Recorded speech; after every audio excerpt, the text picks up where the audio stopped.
पितृपक्षांचा महिना सुरू झालेला आहे आणि आम्हाला सुद्धा आमच्या आजी आजोबांना नैवेद्य दाखवायचा होता।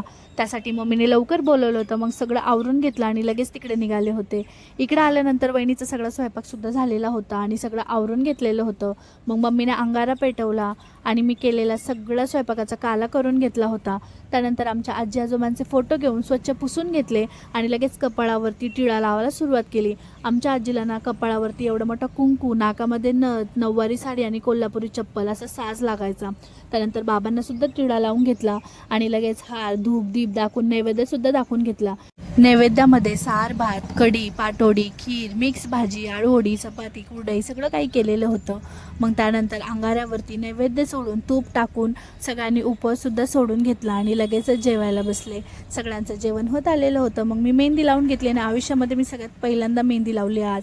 3-4 दिवसापासून लगातार पाऊससुद्धा चालू होता। मग मम्मीने आम्हाला बाजरीची पेज करून दिलेली होती जेणेकरून सर्दी ना होवा म्हणून, आणि मला ती जाम आवडते। गरम गरम पिऊन घेतली आणि चटका बसून घेतला। त्यानंतर माझं पार्सलसुद्धा आलेलं होतं, ते सुद्धा मला ओपन करायचं होतं। मी पार्सल ओपन करते, तोपर्यंत तुम्ही मला लाईक फॉलो करून घ्या। भेटूया नेक्स्ट व्हिडिओमध्ये। Bye bye.